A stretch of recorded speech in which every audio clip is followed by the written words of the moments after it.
안녕하세요. 저는 40년 가까이 의사의 길을 걸어온 이정섭입니다. 71살의 나이에도 여전히 환자들을 만나며 건강의 길을 함께 찾고 있습니다. 오늘 여러분께 들려드릴 이야기는 제 의사 인생에서 가장 인상 깊었던 한 환자에 관한 것입니다. 그분을 통해 저는 현대의학의 한계와 전통의 지혜에 대해 깊이 생각해 보게 되었습니다. 제가 의사로서 가장 힘들었던 순간은 환자의 고통을 알면서도 아무것도 해줄 수 없을 때였습니다. 몇 년 전 제 환자였던 순자 할머니가 그랬습니다. 연세는 칠순이셨지만 잦은 소화불량과 만성 피로로 기력이 쇠한 모습은 제 마음을 무겁게 했습니다. 박사님, 밥만 먹으면 속이 더부룩하고 기운이 없어 힘들어요. 할머니의 목소리에는 깊은 절망감이 묻어났습니다. 처음 할머니를 만났을 때의 모습이 아직도 생생합니다. 진료실 문을 열고 들어오시는 할머니의 어깨는 구부정했고 걸음걸이는 힘이 없었습니다. 얼굴에는 만성적인 피로감이 역력했고 눈빛도 생기를 잃어 있었습니다. 가장 안타까웠던 것은 할머니께서 스스로를 포기하고 계신다는 느낌이었습니다. 나이가 들면 원래 이런 거 아니냐며 체념하듯 말씀하시던 모습이 지금도 잊혀지지 않습니다. 갖가지 소화제를 처방하고 영양제도 권해봤지만 할머니의 증상은 호전되지 않았습니다. HE 차단제부터 시작해서 양성자펌프 억제제까지 다양한 약물을 시도해봤습니다. 위내시경 검사도 여러 차례 실시했지만 특별한 이상 소견은 발견되지 않았습니다. 혈액검사 결과도 정상 범위였고 복부 CT나 초음파 검사에서도 문제가 없었습니다. 의학적으로는 아무 이상이 없다는 결론이었지만 할머니의 고통은 계속되었습니다. 저는 속수무책이었고 할머니의 눈에는 희미한 절망감이 드리워 있었습니다. 그때의 저는 알지 못했습니다. 그 절망의 끝에서 기적 같은 변화가 시작될 줄은 말입니다. 의사로서 제 자존심은 무너져 내리고 있었습니다. 현대의학의 첨단 장비와 최신 약물로도 해결할 수 없는 문제가 있다는 현실을 받아들이기 어려웠습니다. 현대의학의 한계를 뼈저리게 느끼던 시간이었죠. 할머니는 하루가 다르게 기력이 쇠해 가셨고 저는 무력감에 빠져들었습니다. 매번 진료실에서 만나는 할머니의 모습은 점점 더 안쓰러웠습니다. 체중도 서서히 줄어들고 계셨고 식욕도 현저히 떨어져 있었습니다. 가족들도 걱정이 많았습니다. 특히 할머니의 며느리는 시어머니의 상태가 나빠지는 것을 보며 큰 스트레스를 받고 계셨습니다. 약물 치료에만 의존해온 제 치료법이 과연 옳은 것인지 의문이 들기 시작했습니다. 의과대학에서 배운 체계적인 진단과 치료 과정을 따랐지만 할머니의 증상은 개선되지 않았습니다. 오히려 약물의 부작용으로 인한 추가적인 문제들이 생기기도 했습니다. 위산 억제제를 장기 복용하면서 나타나는 소화불량이나 영양소 흡수 장애 등의 문제들 말입니다. 환자의 고통 앞에서 의사로서의 한계를 절실히 깨닫던 순간들이었습니다. 제가 할 수 있는 것은 증상을 일시적으로 완화시키는 약물을 처방하는 것뿐이었습니다. 근본적인 원인을 찾아 해결하지 못하고 있었던 것입니다. 그럴 때마다 의사로서의 무력감이 깊어졌습니다. 그러나 인생은 참으로 신기한 것입니다. 가장 어두운 터널 끝에서 빛을 발견하게 되는 법이니까요. 순자 할머니와 저에게 다가올 놀라운 변화를 그때는 전혀 예상하지 못했습니다. 의학 교과서에서는 배울 수 없는 삶의 지혜가 저희를 기다리고 있었던 것입니다. 이 이야기는 바로 그런 기적 같은 만남에서 시작됩니다. 돌이켜보면 제가 너무 현대의학의 틀 안에서만 생각하고 있었던 것 같습니다.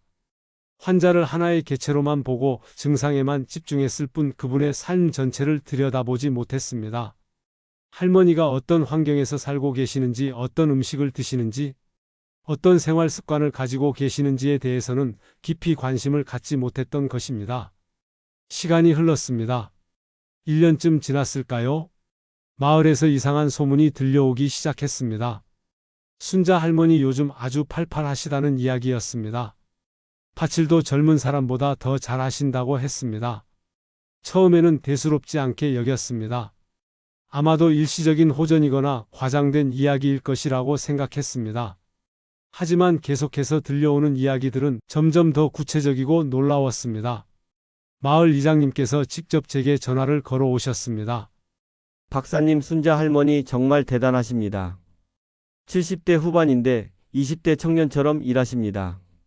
새벽부터 밭에 나가셔서 김매기 하시고 오후에는 텃밭 가꾸시고 저녁에는 손주들과 놀아주시느라 바쁘십니다. 이장님의 목소리에는 감탄이 담겨 있었습니다. 하지만 우연히 장터에서 마주친 할머니의 모습은 제 눈을 의심하게 만들었습니다. 주름진 얼굴에 생기가 돌고 힘없이 구부러져 있던 허리는 곧게 펴져 있었습니다. 박사님 오랜만이네요. 제게 건네는 활기찬 인사는 제가 알던 그 할머니의 것이 아니었습니다. 목소리도 힘이 넘쳤고 표정도 밝았습니다. 무엇보다 걸음걸이가 완전히 달라져 있었습니다. 제가 지난번에 배웠을 때와는 천지 차이였습니다. 예전에는 천천히 조심스럽게 걸으시던 분이 이제는 성큼성큼 빠른 걸음으로 다니고 계셨습니다. 장을 보러 나오신 할머니의 손에는 무거운 쌀포대와 여러 채소들이 들려 있었는데도 전혀 힘들어하는 기색이 없었습니다. 의사인 제 처방전도 소용없던 그분이 어떻게 저리 변하셨을까요? 마을 사람들도 저도 모두가 그 비밀을 궁금해했습니다. 할머니의 변화는 정말 놀라웠습니다. 예전에는 무거운 짐을 들기도 힘들어 하시던 분이 이제는 쌀포대를 혼자서 옮기고 계셨습니다. 아니 그것도 모자라서 이웃집 할머니들을 도와 김장까지 하고 계셨다는 이야기를 들었습니다. 피부에도 윤기가 흐르고 목소리에도 힘이 넘쳤습니다. 무엇보다 눈빛이 달랐습니다. 생기 있고 맑은 눈빛이었죠. 예전에 제가 만났던 할머니의 눈에서는 피로와 절망이 읽혔지만 지금의 할머니 눈에서는 희망과 활력이 느껴졌습니다. 마치 다른 사람이 된 것 같았습니다. 마을 사람들은 할머니를 보며 감탄했습니다. 어떤 이는 젊은 사람도 따라할 수 없을 만큼 정정하시다고 했습니다. 또 어떤 이는 할머니만의 특별한 비법이 있을 것이라고 추측했습니다. 마을 안악들 사이에서는 할머니에 대한 여러 가지 추측들이 오갔습니다.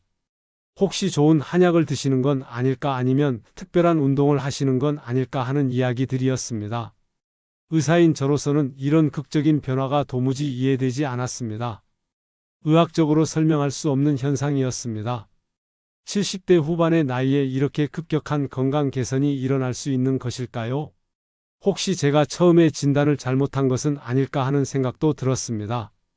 과연 무엇이 할머니를 이토록 건강하게 만든 것일까요? 그 궁금증은 저를 할머니 댁으로 이끌었습니다. 제가 치료하지 못했던 환자가 스스로 완치되었다는 사실은 의사로서 제게 큰 충격이었습니다. 동시에 호기심을 자극했습니다. 할머니는 어떤 특별한 치료를 받으셨을까요? 다른 병원에 가셨을까요? 아니면 민간요법을 시도하셨을까요? 온갖 추측이 제 머릿속을 맴돌았습니다. 혹시 유명한 한의원을 다니시는 건 아닐까? 아니면 건강기능식품을 드시는 건 아닐까? 온갖 가능성을 다 생각해 봤습니다. 하지만 그 어떤 추측도 정답과는 거리가 멀었습니다. 할머니의 건강 비결은 제가 상상할 수 있는 범위를 훨씬 넘어서 있었으니까요. 마을 사람들 사이에서는 할머니에 대한 이야기가 전설처럼 퍼져나갔습니다. 어떤 이는 할머니가 산삼을 캐서 드셨을 거라고 했고 어떤 이는 명의를 만나셨을 거라고 했습니다. 또 어떤 이는 외국에서 온 신약을 드시는 거라고도 했습니다. 하지만 할머니는 그런 이야기들을 들으면 그저 미소만 지으셨습니다. 마치 자신만 아는 특별한 비밀이 있다는 듯이 말입니다. 그 미소는 저를 더욱 궁금하게 만들었습니다. 의사로서의 자존심도 상했지만 한편으로는 할머니의 비결을 배우고 싶었습니다. 제가 놓친 것이 무엇인지 알고 싶었습니다. 그래서 용기를 내어 할머니 댁을 찾아가기로 결심했습니다. 그 결심이 제 인생을 바꾸는 전환점이 될 줄은 몰랐습니다. 저는 호기심을 참지 못하고 할머니 댁을 찾아갔습니다. 가는 길에 제 마음은 복잡했습니다. 한편으로는 할머니의 건강이 좋아진 것이 기뻤지만 다른 한편으로는 의사로서의 자존심이 상해 있었습니다. 제가 치료하지 못한 환자가 스스로 나았다는 것은 제 의료 지식의 한계를 드러내는 것 같았습니다. 할머니 댁에 도착하니 정원에서 텃밭을 가꾸고 계셨습니다. 호미를 들고 김을 매시는 모습이 정말 건강해 보였습니다. 예전에는 5분만 서 있어도 힘들어 하시던 분이 이제는 몇 시간씩 밭일을 하고 계셨습니다. 할머니께서 제가 온 것을 보고 반갑게 맞아주셨습니다. 할머니 대체 어떻게 하신 겁니까? 라고 물었습니다. 정말 궁금했습니다. 어떤 치료를 받으셨는지, 어떤 약을 드셨는지, 어떤 운동을 하셨는지 모든 것이 궁금했습니다. 할머니는 환하게 웃으며 말씀하셨습니다. 박사님, 별거 아니에요. 그냥 옛날부터 하던 대로 한 것뿐이에요. 할머니는 부엌으로 저를 이끌었고 그곳에는 조촐한 저녁 밥상이 차려져 있었습니다. 된장찌개와 김치 그리고 나물 몇 가지가 소박하게 차려진 상이었습니다. 그런데 그 밥상 한가운데 놓인 것이 제 눈길을 끌었습니다. 뽀얀 거품이 가득한 막걸리 한 잔이 있었던 것입니다. 박사님, 제 건강 비결이 바로 이거예요. 할머니께서 막걸리 잔을 가리키며 말씀하시는데 저는 순간 할 말을 잃었습니다. 제가 그토록 찾아 헤매던 기적의 비결이 고작 술 한 잔이라니요. 의학을 평생 공부해온 제 지식은 이 단순한 사실 앞에 무너지는 듯 했습니다. 저는 술은 건강에 안 좋다고 끊으시라고 말했었습니다. 실제로 저는 할머니께 술을 끊으시라고 여러 번 권했었습니다. 알코올이 소화기관에 부담을 주고 간 기능에도 악영향을 미칠 수 있다고 설명드렸었죠. 그런데 그 술이 할머니의 건강 비결이라니 도무지 믿을 수가 없었습니다. 그때의 저는 그 막걸리가 평범한 술이 아니라는 것을 알지 못했습니다. 저는 의사로서의 고정관념에 사로잡혀 있었던 것 같습니다. 술은 무조건 몸에 해롭다는 편견 말입니다. 알코올의 부정적인 면만 강조하며 긍정적인 측면은 전혀 고려하지 않았던 것입니다. 하지만 할머니의 환한 미소와 건강한 모습은 제 편견을 흔들어 놓았습니다. 과연 모든 술이 다 같은 것일까요? 할머니가 마시는 그 막걸리에는 특별한 무언가가 있는 것은 아닐까요? 의학자로서의 호기심이 다시 꿈틀거리기 시작했습니다. 할머니께서 좀 더 자세히 설명해 주셨습니다. 박사님, 이 막걸리는 그냥 막걸리가 아니에요. 우리 마을에서 직접 빚은 생막걸리랍니다. 매일 저녁마다 한 잔씩 마시는 게 제 하루 일과의 마지막이에요. 그러면서 막걸리를 만드는 과정에 대해서도 설명해 주셨습니다. 우리 마을에는 막걸리를 빚는 전통이 오래전부터 내려왔다고 하셨습니다. 할머니의 시어머니로부터 배운 방법으로 쌀과 누룩만을 사용해서 자연 발효시킨 막걸리였습니다. 인공 첨가물이나 방부제는 전혀 들어가지 않는 순수한 발효주였다고 하셨습니다. 할머니의 설명을 들으면서도 저는 여전히 반신반의했습니다. 술이 어떻게 건강에 도움이 될 수 있단 말인가요? 제가 아는 의학 상식으로는 도저히 받아들이기 어려운 이야기였습니다.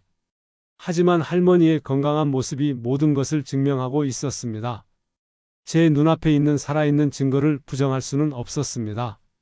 할머니는 계속해서 말씀하셨습니다. 처음에는 저도 반신반의했어요.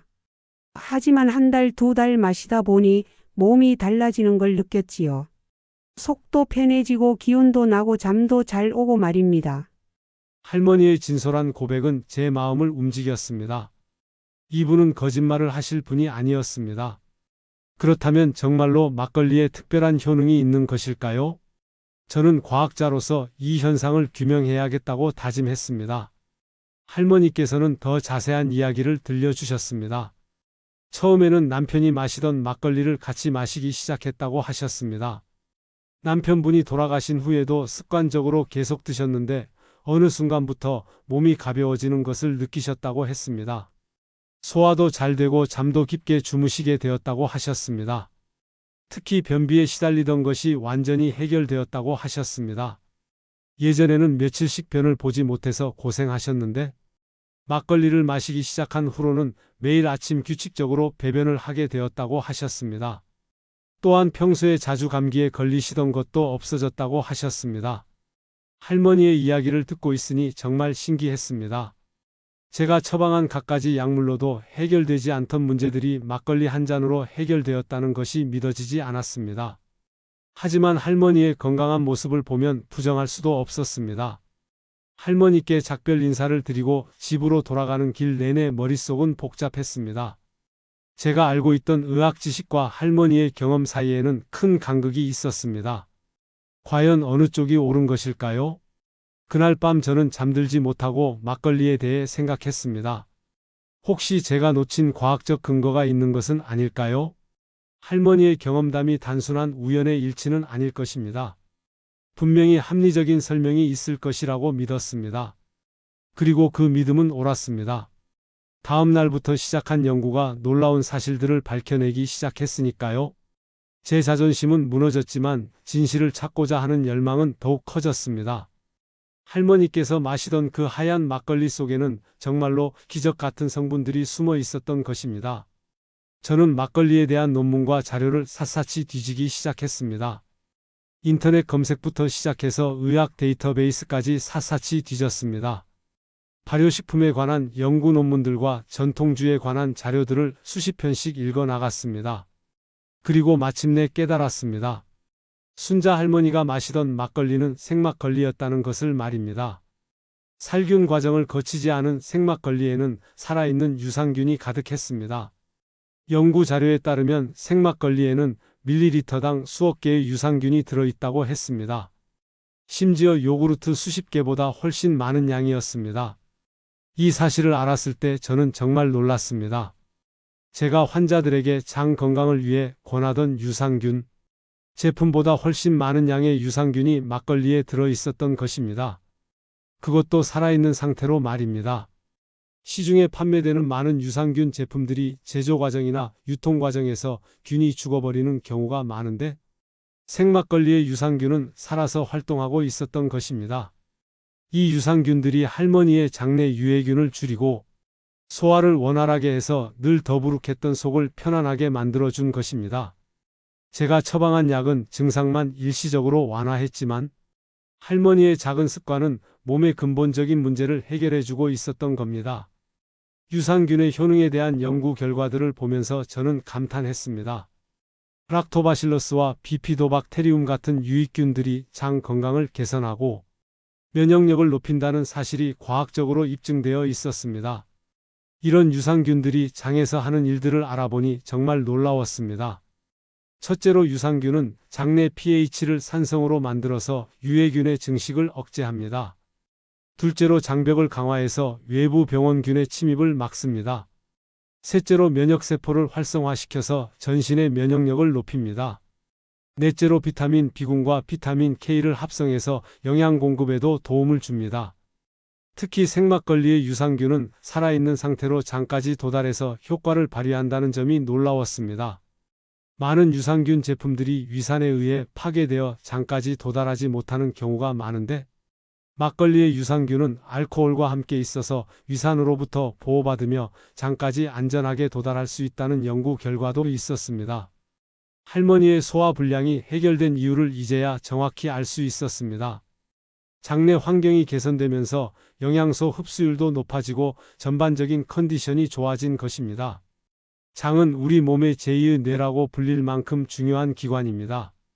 장 건강이 좋아지면 전신 건강이 따라서 개선되는 것은 당연한 일이었습니다. 의학 교과서에서 배운 지식보다 민간의 지혜가 더 실용적일 수 있다는 것을 깨달았습니다. 저는 더 깊이 연구를 계속했습니다. 막걸리 제조 과정에서 쌀과 누룩이 발효되면서 생성되는 물질들에 대해서도 알아봤습니다. 발효 과정에서 단백질이 분해되어 만들어지는 아미노산들이 우리 몸에 꼭 필요한 영양소라는 사실도 발견했습니다.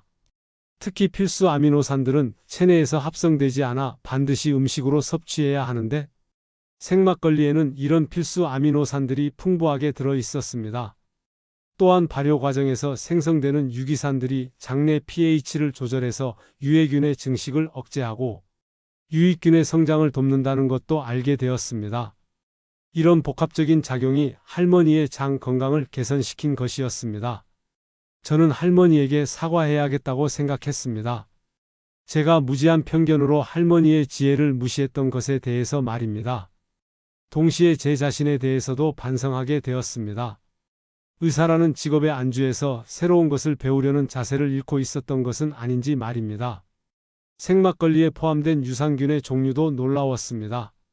락토바실러스 플란타럼, 락토바실러스 브레비스 류코노스톡, 메센테로이데스 등 다양한 유산균들이 서로 상호작용하면서 장 건강에 도움을 주고 있었습니다.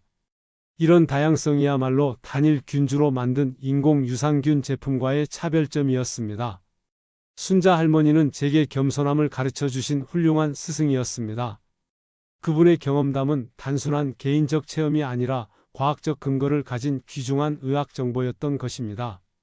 제가 간과했던 전통 발효식품의 가치를 새롭게 인식하게 되었습니다. 생막걸리의 효능은 유산균에서 그치지 않았습니다. 저는 더 깊이 파고들었고 그 속에서 또 다른 보물을 발견했습니다. 바로 발효 과정에서 자연스럽게 생성되는 효소와 비타민 B군이었습니다. 이 발견은 할머니의 놀라운 활력의 원천을 설명해주는 열쇠였습니다. 효소는 우리 몸의 모든 생화학 반응에 관여하는 중요한 물질입니다. 나이가 들면서 체내 효소 생산량이 감소하는데 이것이 노화와 각종 질병의 원인이 됩니다.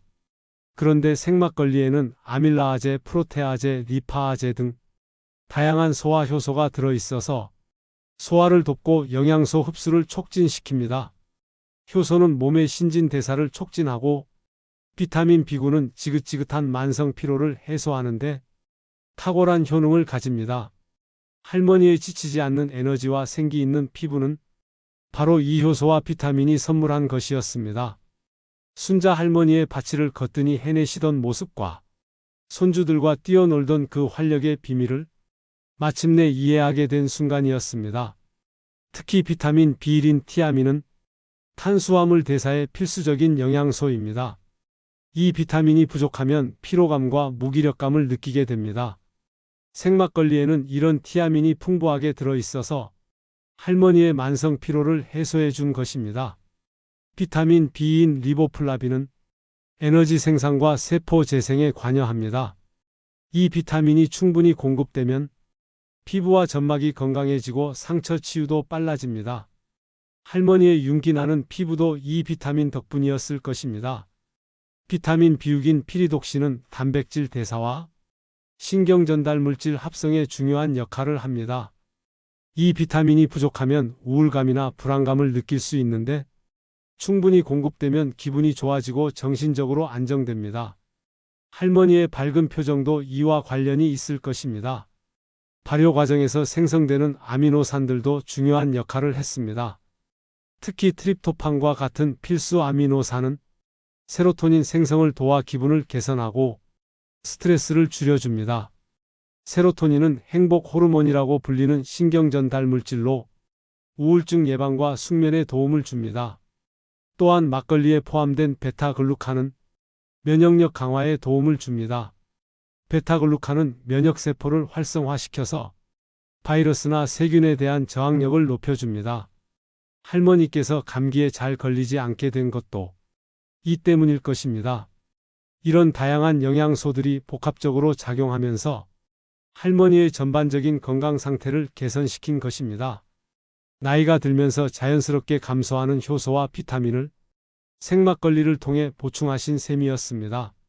할머니의 젊은 에너지는 단순한 운이 아니라 과학적 근거가 있는 결과였던 것입니다. 생막걸리에는 또한 GABA라는 성분도 들어 있습니다. GABA는 뇌에서 분비되는 억제성 신경 전달 물질로 스트레스를 줄이고 마음을 안정시키는 효과가 있습니다. 현대인들이 많이 겪는 스트레스와 불안감을 자연스럽게 해소해 주는 것입니다. 또한 생막걸리에는 항산화 성분인 폴리페놀도 풍부하게 들어 있습니다. 폴리페놀은 활성산소를 제거해서 세포 노화를 방지하고 각종 성인병을 예방하는 효과가 있습니다. 할머니의 건강한 피부와 맑은 눈빛도 이런 항산화 성분들 덕분이었을 것입니다. 저는 비로소 전통 발효식품의 가치를 제대로 이해하게 되었습니다. 우리 조상들이 수천 년간 마셔온 막걸리에는 현대 과학으로도 설명할 수 있는 놀라운 건강 효과가 숨어 있었던 것입니다. 이제 가장 중요한 질문에 답할 시간입니다. 모든 막걸리가 할머니처럼 몸에 좋습니까? 라는 질문에 제 대답은 단호히 아니오입니다. 이 부분이 정말 중요합니다. 막걸리라고 해서 다 같은 막걸리가 아니기 때문입니다. 마트에서 쉽게 볼 수 있는 대부분의 막걸리는 살균 막걸리입니다. 이런 제품들은 유통기한을 늘리고 품질을 균일하게 유지하기 위해 고온 살균 과정을 거칩니다.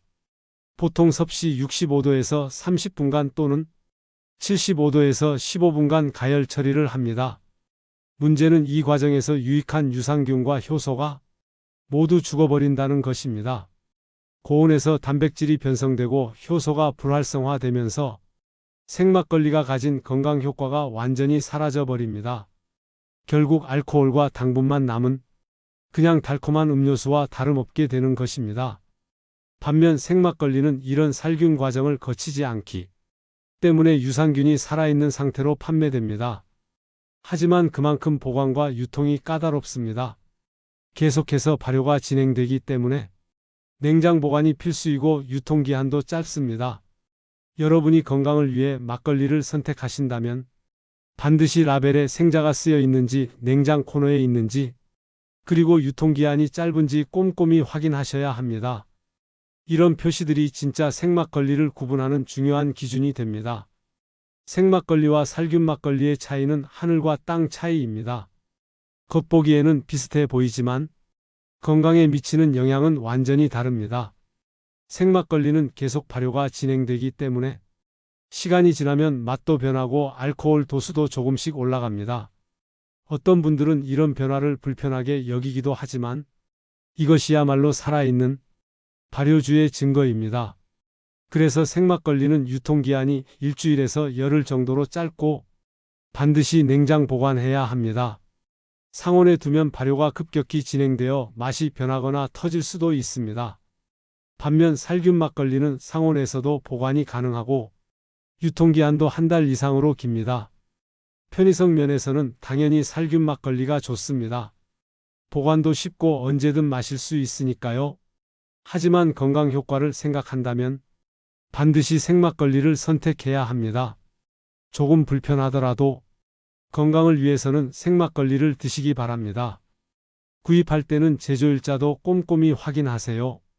너무 오래된 것보다는 최근에 만들어진 신선한 생막걸리가 좋습니다. 가능하면 제조일로부터 3-4일 이내의 제품을 선택하시기 바랍니다. 또한 믿을 만한 양조장에서 만든 제품을 선택하는 것도 중요합니다. 전통 방식으로 정성껏 빚은 생막걸리야말로 진정한 건강 음료라고 할 수 있습니다.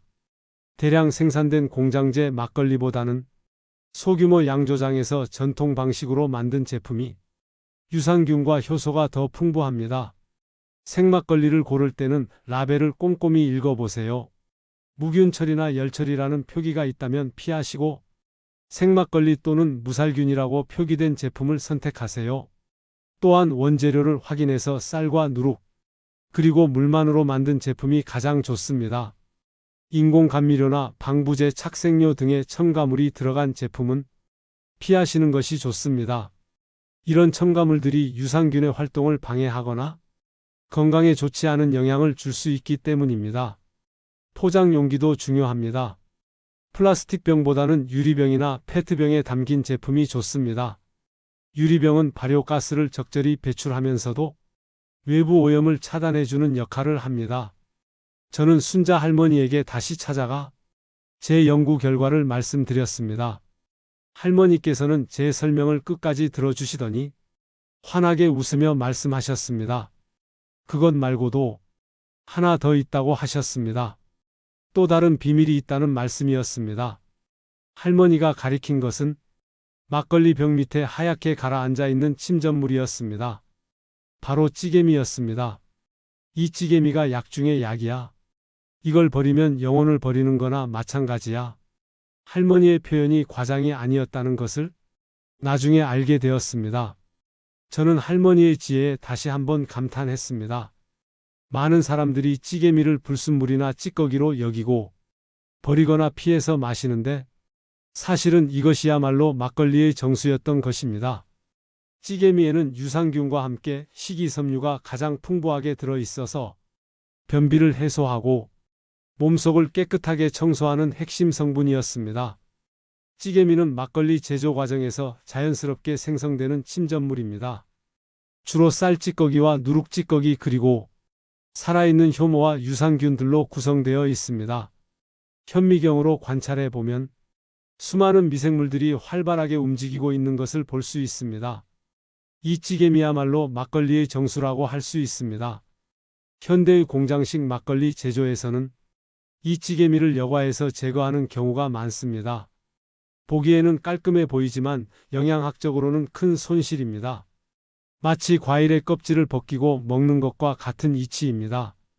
찌개미에 포함된 베타글루칸은 면역력 강화에 탁월한 효과가 있습니다. 이 성분은 면역세포를 활성화시켜서 외부 병원균에 대한 저항력을 높여줍니다. 또한 펙틴과 같은 수용성 식이섬유는 콜레스테롤 수치를 낮추고 혈당 조절에 도움을 줍니다. 불용성 식이섬유는 장의 연동 운동을 촉진해서 배변 활동을 원활하게 만듭니다. 할머니께서 변비가 해결되었다고 하신 것도 바로 이 찌개미의 식이섬유 덕분이었을 것입니다.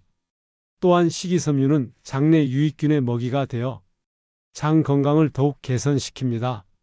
이런 다양한 성분들이 복합적으로 작용해서 할머니의 소화 기능을 개선시킨 것입니다. 마시기 전 병을 충분히 흔들어 이 찌개미까지 함께 마셔야 한다는 것을 잊지 마세요. 많은 사람들이 찌개미를 불순물로 여기고 버리거나 피해서 마시는데 이는 정말 아까운 일입니다. 찌개미 속에는 효모와 유산균이 농축되어 있어서 막걸리의 핵심 영양소가 모두 들어있다고 해도 과언이 아닙니다. 할머니는 매번 막걸리를 마시기 전에 병을 위아래로 여러 번 흔들어서 찌개미가 잘 섞이도록 하셨습니다. 이런 작은 디테일이 건강 효과를 극대화하는 비결이었던 것입니다. 찌개미를 잘 섞어서 마시는 방법도 중요합니다. 병을 천천히 뒤집어서 찌개미가 골고루 섞이도록 한 다음 마시는 것이 좋습니다. 너무 세게 흔들면 탄산이 빠져나가고 거품이 너무 많이 생길 수 있습니다. 적당히 부드럽게 섞어주는 것이 포인트입니다. 할머니의 이런 세심한 배려가 막걸리의 효능을 최대한 끌어낸 것입니다. 전통의 지혜는 과학보다 앞서 있었습니다. 찌개미의 또 다른 장점은 포만감을 주어 과식을 방지한다는 것입니다. 식이섬유가 위에서 팽창하면서 자연스럽게 식욕을 조절해 줍니다. 이는 체중 관리에도 도움이 됩니다. 또한 찌개미에는 비타민 B군과 미네랄이 농축되어 있어서 영양 밀도가 매우 높습니다.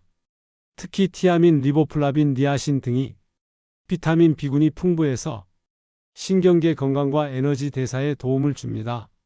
마그네슘, 칼슘, 철분 등의 미네랄도 적지 않게 들어있어서 뼈 건강과 혈액 생성에도 기여합니다. 찌개미를 제대로 섭취하면 막걸리 한 잔으로도 상당한 영양 공급 효과를 얻을 수 있습니다. 할머니께서 매일 찌개미까지 빠뜨리지 않고 드신 것이 건강 회복의 핵심이었던 것입니다. 순자 할머니의 이야기는 저에게 큰 가르침을 주었습니다. 건강은 비싼 약이나 거창한 치료가 아닌 우리 삶 속에 깊이 박힌 작은 습관에서 온다는 것을 깨달았습니다. 현대의학이 발달한 지금도 여전히 우리 조상들의 지혜에서 배울 점이 많다는 것을 절실히 느꼈습니다. 오늘 저녁 여러분도 생막걸리 한 잔을 준비해 보세요. 하루 200ml 저녁 식사 후에 마시는 것을 추천합니다. 이 정도 양이면 알코올 부담도 적으면서 건강 효과는 충분히 얻을 수 있습니다. 그리고 꼭 흔들어서 찌개미까지 함께 드세요. 이것이 가장 중요한 포인트입니다. 저와 순자 할머니의 이야기가 여러분의 건강한 노년을 위한 작은 시작이 되기를 진심으로 바랍니다. 생막걸리를 드실 때 몇 가지 중요한 주의사항과 실천 방법을 알려드리겠습니다. 우선 적정량을 지키는 것이 가장 중요합니다. 아무리 좋은 것이라도 과하면 독이 될 수 있습니다. 하루 200ml 정도가 적당하며 이를 초과하지 않도록 주의하세요. 알코올 도수가 6-8% 정도이므로 이 정도 양이면 건강에 부담 없이 효과를 볼 수 있습니다. 또한 개인의 체질에 따라 효과가 다를 수 있으니 처음에는 소량부터 시작해서 몸의 반응을 살펴보세요. 특히 알코올에 민감한 분들은 더욱 조심해야 합니다. 처음에는 100ml 정도부터 시작해서 몸이 적응하면 점차 늘려가는 것이 좋습니다. 알코올 분해 능력은 개인차가 크기 때문에 자신의 몸에 맞는 적정량을 찾는 것이 중요합니다. 무엇보다 생막걸리와 함께 균형 잡힌 식사와 적절한 운동을 병행한다면 더욱 좋은 효과를 얻을 수 있을 것입니다. 생막걸리를 마실 때는 시간대도 중요합니다. 저녁 식사 후 30분에서 1시간 사이가 가장 좋습니다. 이때 위산 분비가 활발해져서 유산균들이 장까지 안전하게 도달할 수 있습니다. 공복에 마시면 알코올 흡수가 빨라져서 부담스러울 수 있고 너무 늦은 시간에 마시면 수면에 영향을 줄 수 있습니다. 온도도 중요한 요소입니다. 너무 차갑지도 뜨겁지도 않은 10도에서 15도 정도가 적당합니다. 이 온도에서 유산균의 활성도가 가장 높고 맛도 좋습니다. 냉장고에서 꺼내서 10분 정도 실온에 두었다가 마시는 것이 좋습니다. 함께 먹는 안주도 신경 써야 합니다. 기름진 음식보다는 담백한 음식이 좋고 특히 발효식품과 함께 먹으면 시너지 효과를 얻을 수 있습니다. 김치나 젓갈 같은 전통 발효식품과 궁합이 잘 맞습니다. 이런 음식들은 유산균을 더욱 풍부하게 공급해 주어 장 건강에 도움이 됩니다. 마지막으로 꾸준함이 가장 중요합니다. 하루 이틀 마신다고 효과를 기대하기는 어렵습니다. 최소 한 달 이상은 꾸준히 마셔야 몸의 변화를 느낄 수 있습니다. 순자 할머니도 꾸준한 습관으로 건강을 되찾으셨습니다. 여러분도 인내심을 가지고 꾸준히 실천해 보시기 바랍니다. 첫 일주일은 큰 변화를 느끼지 못할 수도 있습니다. 하지만 2-3주가 지나면서부터 소화가 좋아지고 배변이 원활해지는 것을 느낄 수 있을 것입니다. 한 달 정도 지나면 전반적인 컨디션이 좋아지는 것을 실감하게 될 것입니다. 분명히 좋은 결과가 있을 것입니다. 할머니의 이야기를 통해 저는 의사로서 많은 것을 배웠습니다.